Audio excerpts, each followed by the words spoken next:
नमस्कार दोस्तों, स्वागत है आप सभी का आज की क्लास में। आज हम बात करने वाले हैं कि भारत के भूगोल से संबंधित कुछ जानकारियों के बारे में।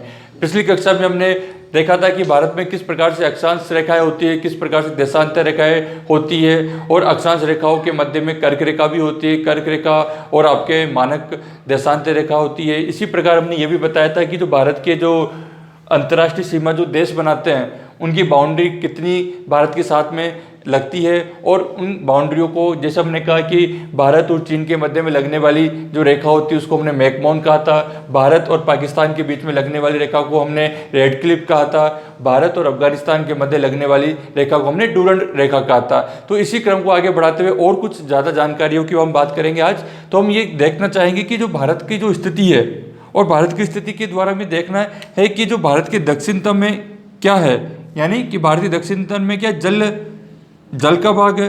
लेकिन जो ये जल का भाग है, जो जल का विस्तार है, उस जलीय विस्तार को हम किस नाम से जानते हैं? उसे हम कहते हैं हिंद महासागर। हिंद महासागर, हिंद महासागर। और ये हिंद महासागर का विस्तार काफ़ी फैला हुआ है। ऐसा नहीं केवल हमने यहाँ लिख दिया तो इतना काफ़ी फैला हुआ है। और इसी के साथ ये यहाँ पे जो आपके भारत के जो हम कहते हैं इसको पूर्वी भाग कहते हैं, इसे पश्चिमी। तो इस पूरे एरिया को हम क्या कहते हैं? पूर्वी तट के नाम से जानते हैं। किस नाम से? पूर्वी तट के नाम से जानते हैं। और इस वाले भाग को हम जानते हैं पश्चिमी तट के नाम से जानते हैं। पूर्वी तट के पास में बे ऑफ बंगाल, बंगाल की खाड़ी,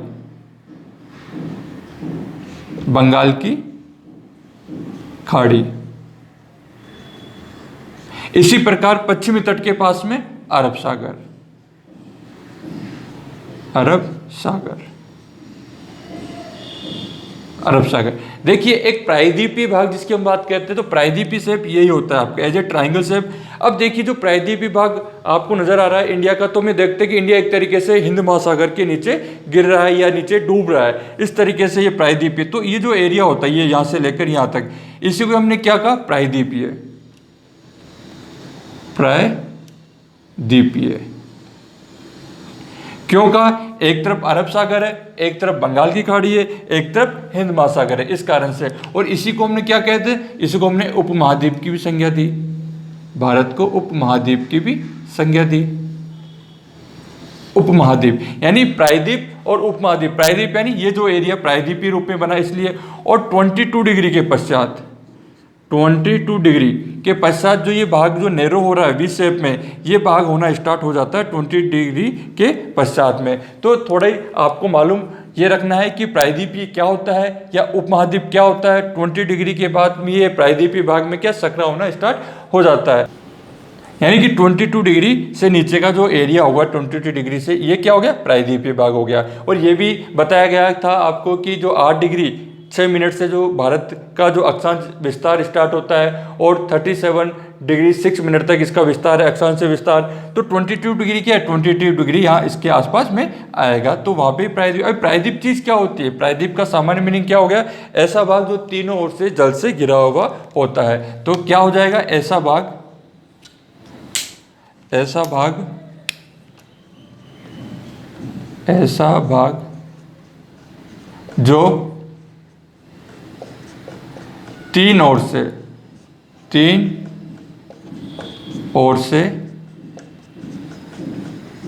जल से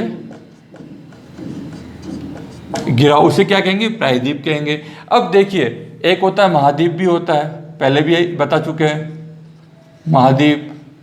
एक होता है द्वीप, तो और एक होता है प्रायद्वीप। तो 1, 2, 3 और 4, इन चारों को समझिए। महाद्वीप तो क्या होता है? स्थल भाग, यानी एक बड़ा स्थल भाग, large land mass, large land mass, यानी कि एक बड़ा स्थल भाग होता है, अथाह स्थल भाग होता है, काफ़ी फैलाव होता है, उसी को हमने महाद्वीप कहा। और महाद्वीप जैसे हमने कहा एशिया महाद्वीप है, अफ्रीका महाद्वीप है, ऑस्ट्रेलिया महाद्वीप है, यूरोप महाद्वीप है, उत्तरी अमेरिका महाद्वीप है, दक्षिणी अमेरिका महाद्वीप है। बट जब ये महाद्वीप से छोटा स्मॉल होगा, स्मॉल होगा, small land mass, land mass होगा, लेकिन स्मॉल लैंड मास होगा, इस तरह का छोटा भाग होगा। और ये क्या होगा? ये जल से चारों ओर घिरा हुआ होगा। इसके चारों ओर क्या होगा? इसके चारों ओर जलीय भाग होगा। जैसे हमने कहा ये ए पॉइंट रखा और इसके चारों ओर यदि जल है तो इसी को हमने क्या कहा, इसी को हमने द्वीप की संज्ञा दी। और इससे बड़ा भाग हुआ काफी बड़ा और उसके चारों ओर जलीय भाग है तो इसको हमने क्या कहा, उसको महाद्वीप कहा। यानी कि महाद्वीप से छोटे द्वीप होते हैं। जैसे हमने कहते हैं कि विश्व का सबसे बड़ा द्वीप कौन सा है, ग्रीनलैंड है। इसी प्रकार से इंडिया में देखें अंडमान निकोबार है, लक्षद्वीप है, मालदीव है। ये सब क्या है, ये सभी लैंडमास यानी स्मॉल लैंडमास एरिया होते हैं, छोटे एरिया होते हैं, छोटे द्वीप होते हैं और चारों जल से आवृत होते हैं।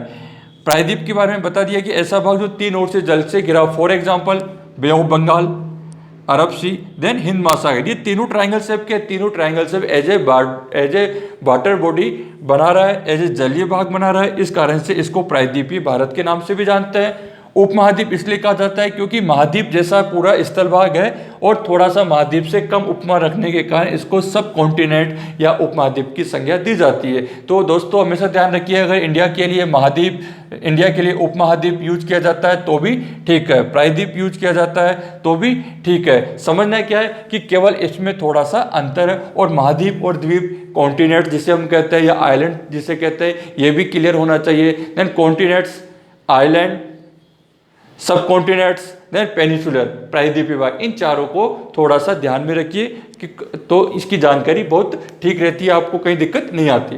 नेक्स्ट हम बात कर रहे हैं कि जो भारत की जो स्थिति को लेके हम बात करें कि भारत का उत्तरतम बिंदु कौन सा है या भारत का दक्षिणतम बिंदु कौन सा है। तो उत्तरतम बिंदु और दक्षिणतम बिंदु जानने के लिए क्या करना है, आपको कुछ नहीं करना, आपको एक पॉइंट यहाँ लगा देना है, एक पॉइंट आपको यहाँ लगा देना है और एक पॉइंट आपको यहाँ लगा देना है। तो हमने कहा कि भारत के उत्तरतम बिंदु, दक्षिणतम बिंदु की अगर बात की जाए तो हमने सिंपल सी कहा कि एक पॉइंट यहाँ लगाइए, एक पॉइंट यहाँ लगाइए, एक पॉइंट यही। क्या बात तो दो की करेंगे, तीन पॉइंट क्यों लगा दिए, तो तीनों के बारे में हम बताते हैं। जो ये वाला पॉइंट है इसको तो हम क्या कहेंगे, इंदिरा कोल, जिसको हम कहते हैं इंदिरा कोल, यहाँ कीजिए IC, इस वाले पॉइंट पे लिख दो ये इंदिरा कोल है, ये लिख दिया आपने इंदिरा पॉइंट, IP लिख दिया और यहाँ पे लिख दीजिए C। अब देखिए इनके बारे में, इसका पूरा नाम हो गया इंदिरा कोल, इंदिरा कोल, ये यहाँ पे है। और इस जगह जो ये एरिया है इधर तो आपके, और ये वाला एरिया इधर तो क्या हो जाएगा, ये POK क्षेत्र होगा, POK वाला एरिया मिल जाएगा। इधर लद्दाख, लद्दाख, तो ये जो लद्दाख का एरिया है और ऊपर हम देखते हैं तो यहाँ पे हो जाएगा अक्साई चीन, अक्साई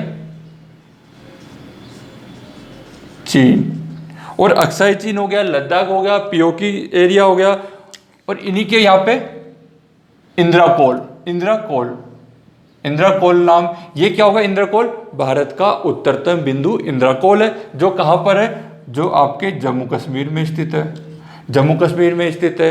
और 5 अगस्त 2019 को क्या किया गया, 370 एक्ट को हटा दिया गया और अब यहाँ पे क्या कर दिया, यहाँ पे 2 केंद्र शासित राज्य बना दिए गए जम्मू कश्मीर में, एक का नाम है जम्मू कश्मीर, दूसरे का नाम है लद्दाख। तो इस चीज़ को थोड़ा ध्यान रखिए कि जो टोटल एरिया, टोटल आपकी जो स्टेट थे 29 थे, अब कितने हो गए, वापस से 28 स्टेट हो गए, 28 राज्य हो गए, क्योंकि ये राज्य यहाँ से हट चुका है और यहाँ पे क्या हो गया, यहाँ पे 2 केंद्र शासित प्रदेश बना दिए गए, किसके थ्रू, 370 एक्ट को यहाँ से हटा के, 370 एक्ट को के द्वारा 2 राज्यों को बना दिया गया है पहले। ठीक है दोस्तों, तो हम बात कर रहे थे अक्साई चीन और इंदिरा कोल। तो इंदिरा कोल कहाँ पर स्थित है, इंदिरा कोल काराकोरम पर्वत श्रेणी, जो यहाँ पे जो काराकोरम पर्वत श्रेणी है उसके पूर्वी भाग में, देखिए काराकोरम पर्वत श्रेणी के पूर्वी भाग में स्थित है इंदिरा कोल। और यहीं पर क्या है, ये सियाचिन ग्लेशियर है, इसी पे क्या है, इसी के पास सियाचिन ग्लेशियर है। देन हम ये कहना चाहेंगे कि सियाचिन ग्लेशियर पर, या सियाचिन ग्लेशियर की बात करें तो सियाचिन ग्लेशियर पर इंदिरा कोल स्थित है। और सियाचिन ग्लेशियर क्या विश्व का, भारत का सबसे बड़ा ग्लेशियर है और इसकी ऊंचाई कितनी, 21,000 फुट की ऊंचाई पर स्थित है सियाचिन ग्लेशियर। और यहाँ का तापमान 0 से लेकर 50 डिग्री सेंटीग्रेड तक इतना माइनस में चले जाता है, यानी बहुत ठंडा एरिया, बहुत ऊंचाई पर स्थित है। और ये भारत का सैनिक अड्डा भी है, जो सबसे ऊंचाई पर स्थित है, सबसे ठंडा भी है। यानी ऐसी विपरीत क्लाइमेट कंडीशन में यहाँ पर सैनिक अपनी ड्यूटी निभाते हैं, देश की सुरक्षा करते हैं। तो इसी के साथ हमने कहा कि इंदिरा कॉल, तो फर्स्ट पॉइंट क्या होगा, इंदिरा कॉल। तो भारत का उत्तरतम बिंदु कभी पूछा जाए तो क्या आंसर होगा, इंदिरा कॉल, जो कहाँ पर स्थित है, काराकोरम पर्वत श्रेणी के पूर्वी भाग में सियाचिन ग्लेशियर के पश्चात। और यहीं पर क्या, यहीं पर 1, 2 और 3 यानी ये तीन देशों का संगम स्थल भी कहलाता है। और यहीं पर एक सिगफ्रिड एक पहाड़ी है जो यहाँ से 3 किलोमीटर दूरी पर स्थित है इंदिरा कॉल से। तो ये बिंदु क्या होगा, ये बिंदु 3 देशों का एक संगम स्थल। और 3 देश कौन से, देखिए, नंबर 1 पाकिस्तान, ये चाइना, पाकिस्तान हो गया, चाइना हो गया और इंडिया हो गया। यानी 3 देशों का संगम स्थल हो गया, क्या हो गया, इंदिरा कॉल पर। और इंदिरा कॉल की हमने बात की तो वापस रिपीट करेंगे, काराकोरम पर्वत श्रेणी के पूर्वी भाग में स्थित है। यहीं पर सियाचिन ग्लेशियर है, सिगफ्रिड एक पहाड़ी जो यहाँ से 3 किलोमीटर दूरी पर स्थित है। और ये एरिया काफ़ी इंपॉर्टेंट बना हुआ है वर्तमान में। क्यों, क्योंकि एक तरफ पीओके द्वारा इसका अधिग्रहण किया गया पाकिस्तान द्वारा, एक तरफ यहाँ पे लद्दाख है, इसके ऊपर अक्साई चीन है, जिसके ऊपर चीन अपने अधिकार जताता है कि अक्साई चीन मेरा एरिया है। और वर्तमान में क्या किया गया, यहाँ पे केंद्र शासित 2 राज्य बना दिए गए, एक जम्मू कश्मीर के नाम से, एक लद्दाख के नाम से। और इस स्थिति को आज सामरिक दृष्टि से ज़्यादा महत्व दिया जाने लगा है। क्यों, क्योंकि चाइना के द्वारा यहाँ पर बार बार अटैक किए जाने की स्थिति बनने के कारण, यहाँ पर हमने कल भी कहा था कि गलवान जो घाटी थी वहाँ पे जो खूनी संघर्ष हुआ, उस बात को ध्यान में रखते हुए यहाँ पर सुरक्षा ज़्यादा बढ़ा दी गई है। और यहाँ पर सैनिक जो सीमा है यहाँ से लेकर यहाँ अरुणाचल प्रदेश, पूरी इस लाइन को कवर कर दिया गया कि we are ready for war. जब भी कभी युद्ध की स्थिति बने, चाइना अगर युद्ध करना चाहे तो हम लोग तैयार है। तो हम इस स्थिति को ध्यान में रखिए। और इंदिरा कॉल आपको बता दिया गया। अब सेकंड नाम है number 2 Indira point.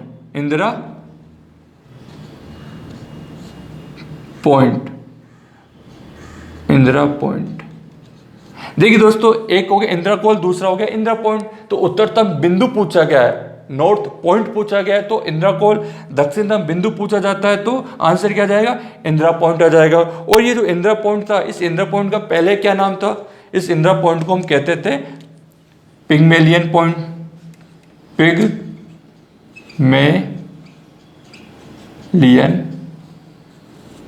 Point, Pygmalion point भी कह सकते हैं। एक नाम और था इसको, पार्सन पॉइंट भी कह सकते हैं, पार्सन पॉइंट भी कहते थे। अब जो 1980 के बाद क्या हुआ, इंदिरा गांधी के समय इसका नाम क्या कर दिया गया, इसका नाम कर दिया इंदिरा पॉइंट। तो एग्जाम में ये नहीं पूछा जाता कि इंदिरा पॉइंट कहाँ पर है या पिग्मेलियन पॉइंट क्या है, पार्सन। एग्जाम में ये पूछा जाता है कि जो इंदिरा पॉइंट है वो कौन से द्वीप पर है।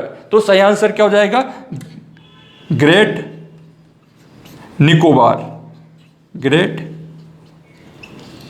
निकोबार। यानी जो ये डॉट डॉट नजर आ रहे हैं यहाँ पे, ये जो एरिया है, ये पूरा एरिया, ये क्या है, इस एरिया को हमने क्या कहा, इस एरिया को हमने कहा अंडमान निकोबार द्वीप समूह, अंडमान निकोबार द्वीप समूह। और ये जो 4 छोटे छोटे आइलैंड है, 1, 2, 3, 4, ये सब क्या, ये उत्तर के यानी अपर अंडमान एरिया है, जिसको हमने कहा उत्तरी अंडमान का, मध्य अंडमान का, दक्षिण अंडमान का और लघु निकोबार का। और ये निकोबार का ही भाग है। और निकोबार में भी क्या, दक्षिण में, तो दक्षिण में क्या, ग्रेट निकोबार। तो निकोबार तो क्या एक जिला है यहाँ पे, और ग्रेट निकोबार के यहाँ की एक तहसील है। तो ग्रेट निकोबार पे ही क्या, दक्षिण में, ग्रेट निकोबार के दक्षिण में क्या स्थित है, इंदिरा पॉइंट स्थित है, जिसको हमने IP कहा, इंदिरा पॉइंट स्थित है। तो इस चीज को थोड़ा सा ध्यान में रखिए। अभी जो इंदिरा पॉइंट है, ग्रेट निकोबार है, ये कितने डिग्री पर है, ये देखिए, इसकी डिग्री 6 डिग्री 4 मिनट, यानी 6 डिग्री 4 मिनट पे ग्रेट निकोबार स्थित है, या आपका दक्षिणतम बिंदु इंदिरा पॉइंट स्थित है। और हमने ये कहा है कि जो भारत की जो अक्षांश रेखा है वो कहाँ से स्टार्ट होती है दक्षिण में, वो होती है आपकी 8 डिग्री 4 मिनट से। और इसी को हमने कहा 6 डिग्री 4 मिनट, यानी ऊपर 8 डिग्री 4 मिनट, उसके बाद 6 डिग्री 4 मिनट। तो इसका थोड़ा आपको ध्यान रखना है। अब आपसे पूछा जाए कि भारत का मुख्य बिंदु कौन सा है दक्षिण का, भारत का मुख्य दक्षिण बिंदु कौन सा है, तो इसे हम बताएंगे। भारत का दक्षिणतम बिंदु तो क्या कहा, भारत का मुख्य बिंदु की बात। अब ये मुख्य बिंदु कौन सा है, देखिए मुख्य बिंदु कौन सा है, हमने कहा ये स्थल भाग है। देन भारत का स्थल का मुख्य बिंदु दक्षिण में। तो सही आंसर हो जाएगा आपका यहाँ पे, इसको हम कहेंगे कन्याकुमारी।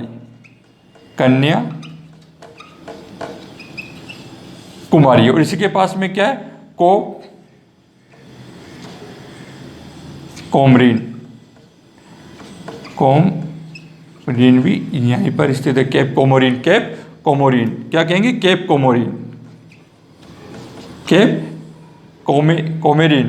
कोमोरिन भी इसी के पास में स्थित है, तमिलनाडु। ये कन्याकुमारी।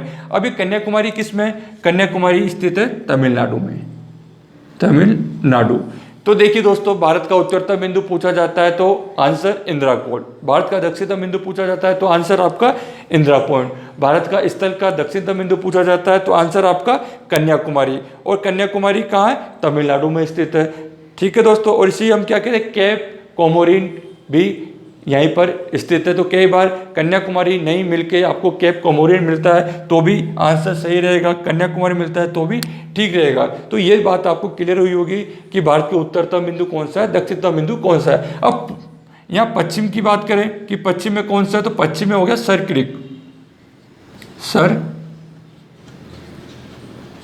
क्रीक हो गया। और ये कहाँ पर है, कच्छ की खाड़ी में, कच्छ की खाड़ी के पास में ये हो गया सर क्रीक। और ये किसका हिस्सा है, ये गुजरात का हिस्सा है, गुजरात का। और इधर देखें तो इधर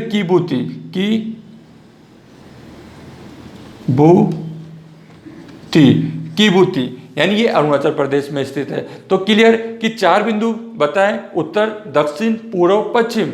उत्तर में इंदिरा कोल, दक्षिण में इंदिरा पॉइंट, पश्चिम में सर क्रीक और पूर्व में कीबूती अरुणाचल प्रदेश में, ये गुजरात का पार्ट है। और इस सर क्रीक में क्या है, एक इंडिया वर्सेस पाकिस्तान, यानी इंडिया और पाकिस्तान के मध्य में इस सर क्रीक वाले भाग पर विवाद की स्थिति बनी हुई है। तो कई बार ये भी पूछ लिया जाता है कि सर क्रीक के मध्य में किन 2 देशों के मध्य विवाद बना हुआ है। तो आंसर क्या हो जाएगा, इंडिया और पाकिस्तान के मध्य में यहाँ पर विवाद बना हुआ है। इसी को आगे बढ़ाते हुए हम ये बताएंगे कि जो भारत से जो स्थिति है, भारत की जो साइज है वो कितना गुना है, कि भारत की साइज कितना गुना है। तो उससे पहले थोड़ा सा हम क्लियर कर लेते हैं मैप को, और कि जो इंडिया का मैप आपको दिया गया है, इसी के नीचे हिंद महासागर है। और हिंद महासागर और श्रीलंका जो आपके इंडिया के दक्षिण में स्थित है, केरल और तमिलनाडु से कुछ दूरी पर स्थित है। तो इसमें हम ये बताएंगे कि जो विषुवत रेखा होती है इंडिया से, वो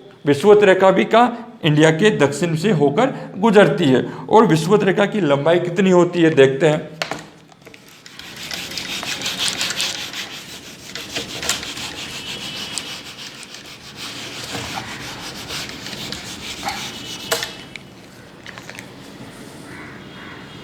देखिए दोस्तों, ये श्रीलंका और इसी के नीचे एक लाइन ड्रॉ कर देते हैं। ये लाइन थोड़ी नीचे है, लेकिन यहाँ पे ये लाइन ड्रॉ की, इसी को हमने कहा विषुवत रेखा, जिसे हम क्या कहते हैं, भूमध्य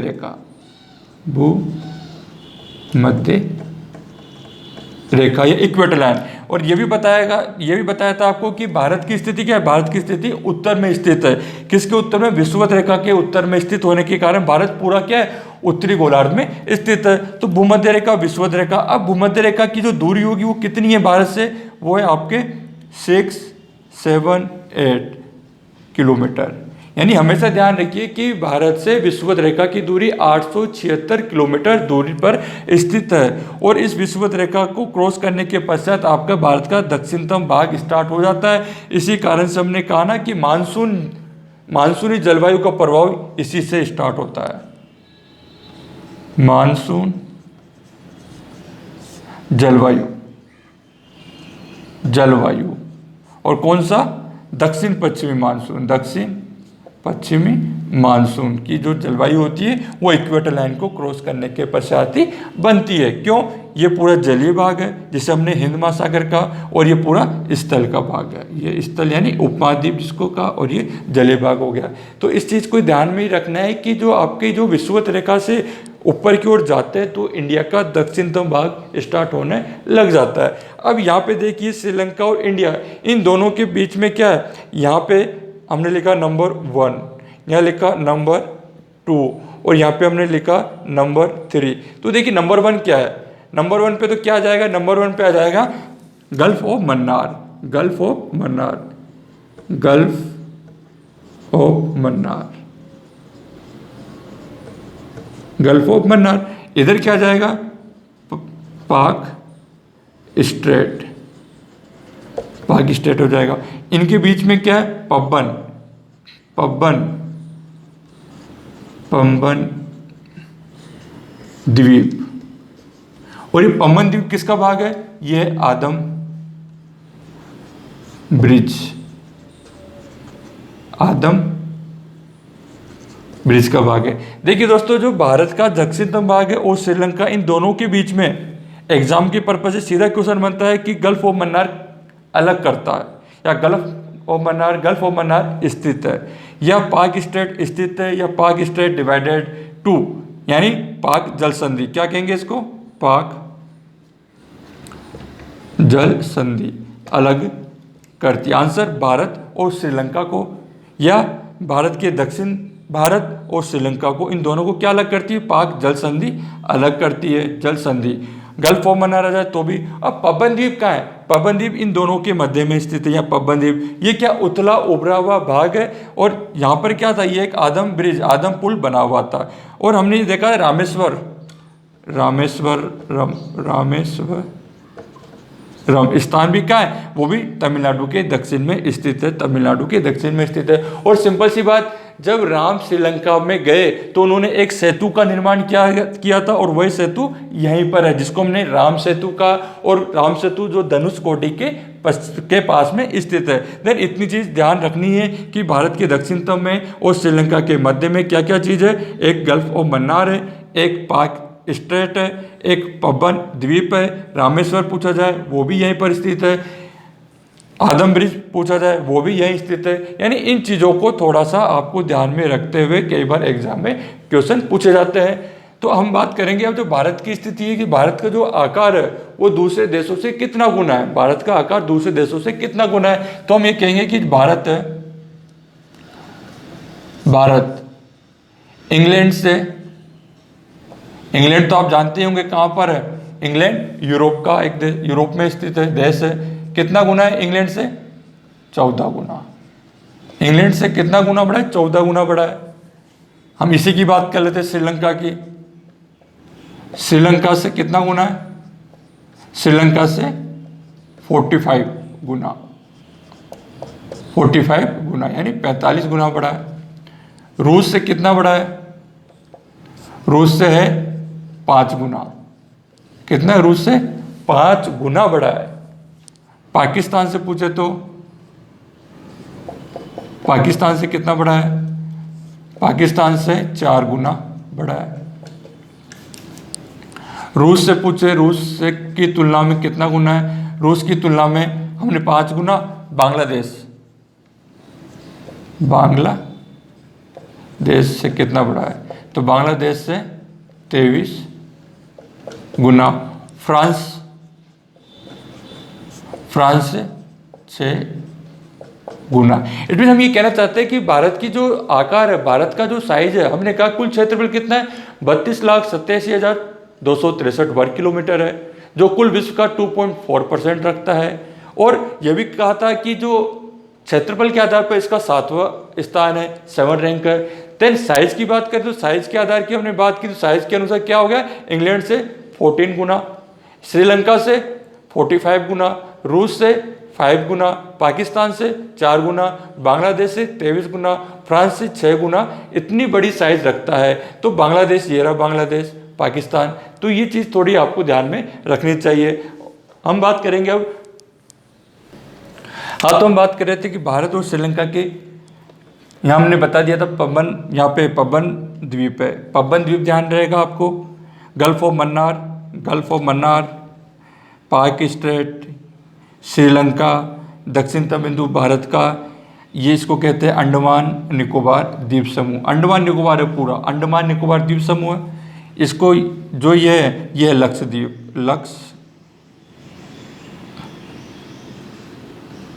लक्षद्वीप।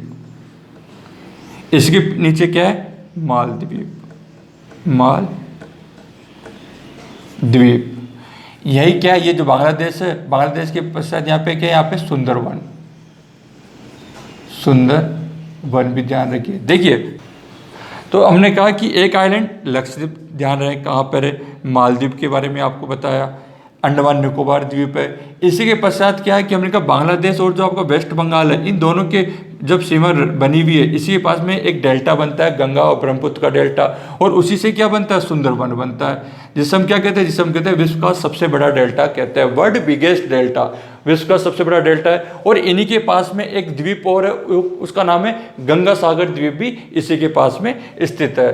तो इसके बारे में और जानकारी फिजिकल पढ़ेंगे तो और बताएंगे आपको। तो ये चीज़ है लक्षद्वीप, मालदीव, अंडमान निकोबार, ये 3 द्वीप की स्थिति मालूम होना चाहिए, और एक पबन द्वीप की स्थिति मालूम रखना इसलिए जरूरी है कि इन्हीं के आसपास एग्जाम में क्वेश्चन पूछे जाते हैं। अब हमने कहा है कि एक नाम ब्रिटिश झील किसे कहते हैं, शक्ति रिक्तता, पावर वैक्यूम किसको कहा जाता है, शांति का क्षेत्र किसको बनाया जा सकता है, या शक्ति राजनीति का क्षेत्र किसको बनाया जा सकता है। वेरी अट्रैक्टिव क्वेश्चन है, ये आपको मालूम नहीं होगा, लेकिन हम बताते हैं कि ये जो चारों चीज़ें हमने बताई है, ये किसके लिए है, किसी देश के लिए है या किसी सागर के लिए। तो फैक्ट क्या हुआ, किसी सागर के लिए।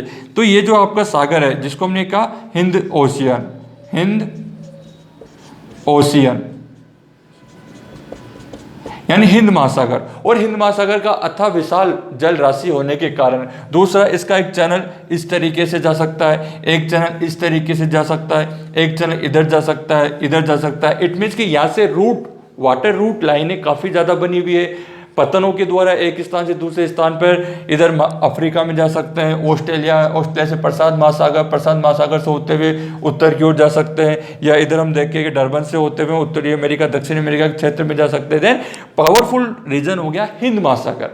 हमने कहा कि हिंद महासागर अपने आप में एक राजनीतिक स्थिति से, एक भौगोलिक स्थिति से अपनी एक विशेष स्थिति रखता है, और ये स्थिति क्या है, ये स्थिति ही भारत को एक सामरिक दृष्टि से एक मजबूत बनाती है, मजबूत स्थिति में बनाती है। अब देखिए हिंद महासागर को पहले क्या कहा जाता था, 1784 से लेकर 1945 के दौरान इसको हम क्या कहते थे, ब्रिटिश लेक या ब्रिटिश झील के नाम से जानते थे, क्योंकि इस एरिया पर ब्रिटिश आधिपत्य अधिक होने के कारण उनका उद्देश्य क्या था, हिंद महासागर के ऊपर अपना अधिकार क्षेत्र बनाने के लिए, और इसको अपने अधिकार क्षेत्र के साथ साथ पावर जोन बनाने के लिए हमने कहा इसको ब्रिटिश झील, यानी ब्रिटिश लोगों का अधिकार होने के कारण इसको क्या कह दिया, ब्रिटिश झील कह दिया क्या। इसके पश्चात क्या हुआ, जैसे यहाँ से 1947 के आफ्टर में स्वतंत्रता मिली और उसके पश्चात ब्रिटिश का आधिपत्य खत्म हो गया, और ये क्षेत्र क्या बन गया, ये एक वैक्यूम बन गया। कैसा वैक्यूम बन गया, शक्ति रिक्तता वैक्यूम बन गया, पावर वैक्यूम बन गया। यानी पावर नहीं है, शक्ति नहीं है, क्योंकि यहाँ पे शक्तिशाली किसी का भी शासन नहीं होने के पश्चात, उसके पश्चात इसको कुछ जो देश थे इसके आसपास के, इस हिंद ओशियन के आसपास के जो देश थे, वो इसको क्या बनाना चाहते थे, वो इसको शांति का क्षेत्र बनाना चाहते थे, पीस ऑफ जोन बनाना चाहते थे। लेकिन वर्तमान में हम देखते हैं ये क्या बन गया, ये वर्तमान में बन गया शक्ति राजनीति क्षेत्र बन गया है, पावर पॉलिटिकल रीजन्स बन गया है। तो हम सब किसके लिए कह रहे हैं, सब हम हिंद महासागर के लिए कह रहे हैं। यानी हिंद महासागर क्या, शक्ति राजनीति का क्षेत्र बन चुका है। देखते हैं कि चीन भी चाहता है कि अपना यहाँ पे कुछ हवाई, यहाँ पे कुछ सामरिक स्थिति से कुछ स्थान बना ले, अन्य फ्रांस भी चाहता है, इधर अमेरिका भी चाहता है, इंडिया भी चाहता है। यानी ये सभी देश आपस में क्या है, सभी देश आपस में स्ट्रगल करते हुए इस जगह पर अपने अधिकार क्षेत्र को बनाना चाहते हैं, और इस कारण से हिंद महासागर एक शक्ति का क्षेत्र बन गया है, एक शक्ति राजनीति का क्षेत्र बन गया है। और इसी को थोड़ा सा ध्यान में रखिए कि ये सब किसके लिए कहा गया है, ये सब हिंद महासागर के लिए कहा गया है। अब हम थोड़ा सा ये बताएंगे कि जो भारत की कुल जो स्थल सीमा है, भारत की कुल स्थल सीमा कितनी है, स्थल सीमा स्थल सीमा से अभिप्राय होता है कि जो ये भारत का ये जो पूरा एरिया है, ये जो पूरा एरिया है, इसको हम क्या कहते हैं, इसको स्थल सीमा कहते हैं। और एक होता है आपका जलीय सीमा, जलीय सीमा होती है, या तटीय सीमा जिसको हम कहते हैं तटीय सीमा। तटीय सीमा यानी कि जल से लगा हुआ कितना भाग फैला हुआ है। तो स्थल सीमा होगी तो कितनी है, 15,200 वर्ग, 15,200 किलोमीटर। 15,200 किलोमीटर क्या है, कुल स्थलीय भाग है भारत का। क्लियर है, भारत का कुल स्थलीय भाग कितना है, 15,200 किलोमीटर। अब भारत का तटीय या जलीय भाग कितना है, देखिए यदि तटीय भाग पूछा जाता है तो एक है आपके 6100 किलोमीटर, 6100 किलोमीटर, और एक आंसर है 7516 किलोमीटर। दोनों में क्या अंतर है, देखिए यदि आपको केवल तटीय भाग पूछा गया है विदाउट आइलैंड तो क्या आंसर हो जाएगा, 6100 किलोमीटर हो गया। यदि हम लक्षद्वीप को, अंडमान निकोबार को मिला लेते हैं, अंडमान निकोबार या लक्षद्वीप को मिला के यदि हम काउंट करते तो टोटल कितना हो जाता है, टोटल हो जाता है 7516 किलोमीटर एरिया हो जाता है। तो थोड़ा ध्यान रखिए, कुल स्थलीय सीमा पूछी गई तो कितने हो जाएगी, 15,200 किलोमीटर।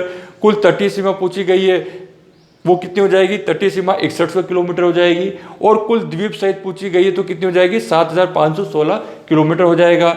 तो अब ये जो तटीय सीमा है, तो तटीय यानी ये जो एरिया है, ये जो एरिया है ये क्या है, ये आपके हिंद महासागर, बे ऑफ बंगाल और अरब सागर से लगा हुआ एरिया है, इसलिए इसको क्या कह दिया, तटीय कह दिया, तटीय हो गया। अब एक क्वेश्चन ये पूछा जाता है कि भारत का ऐसा कौन सा राज्य है जो सबसे लंबी तटीय सीमा बनाता है, तो आंसर क्या हो जाएगा, गुजरात, गुजरात। और सेकंड क्या हो जाएगा, आंध्र प्रदेश, आंध्र प्रदेश। तो ध्यान रखिए भारत के दो राज्य है, नंबर फर्स्ट पर गुजरात जो सबसे लंबी तटीय सीमा रेखा बनाता है, नंबर सेकंड पर आंध्र प्रदेश तटीय सीमा बनाता है। तो इस गुजरात और आंध्र प्रदेश के आधार पर कई क्वेश्चन एग्जाम में पूछे गए हैं। गुजरात आजकल गुजरात नहीं देके क्या दे देते, आंध्र प्रदेश दे देते, तो डाउट होने की जरूरत ही नहीं है कि गुजरात नहीं है तो अब क्या हो जाएगा, आंध्र प्रदेश हो जाएगा। और ये तटीय सीमा से कितने राज्य लगते हैं ये भी मालूम होने रखना चाहिए। तो कितने, भारत के 9 राज्य क्या है, भारत के 9 राज्य तटीय सीमा बनाते हैं। इधर गुजरात हो गया, इधर महाराष्ट्र हो गया, यहाँ पे कर्नाटक हो गया, ये यहाँ पे केरल हो गया, केरल हो गया, तमिलनाडु हो गया, आंध्र प्रदेश हो गया, आंध्र प्रदेश के पास उड़ीसा हो गया, वेस्ट बंगाल हो गया, और एक गोवा हो गया। तो ये सभी क्या, गोवा यहाँ पे महाराष्ट्र में गोवा हो गया, ये सभी राज्य क्या, ये सभी तटीय सीमा बनाते हैं। तो आज की क्लास में हमने क्या जाना कि भारत का उत्तरतम बिंदु कौन सा है, दक्षिणतम बिंदु कौन सा है, पश्चिमी बिंदु कौन सा है, पूर्वी बिंदु कौन सा है, ये क्लियर होना चाहिए। फिर हमने कहा कि अंडमान निकोबार द्वीप समूह है, वहाँ पे कौन से द्वीप समूह है इसकी बताई। फिर हमने कहा कि भारत का जो दक्षिणतम जो ये एरिया है, ये वाला जो एरिया है, इससे रिलेटेड जो क्वेश्चन पूछे गए वो बताया कि श्रीलंका और तमिलनाडु या केरल के मध्य में कौन सा एरिया है। फिर हमने कहा हिंद ओशियन को किस किस नामों से जाना जाता है, या भारत की कुल तटीय सीमा कितनी है। तो दोस्तों ये सभी एग्जाम के पर्पस से वेरी इंपॉर्टेंट क्वेश्चन है, ऑब्जेक्ट टाइप में सीधे सीधे पूछे जाते हैं। अगर आपको ध्यान है, स्थिति ध्यान है और जानकारी है तो बिल्कुल सही आंसर जाएगा, कहीं दिक्कत नहीं है। तो थैंक यू, आज की क्लास यहीं समाप्त करते हैं, नेक्स्ट क्लास में मिलते हैं, धन्यवाद।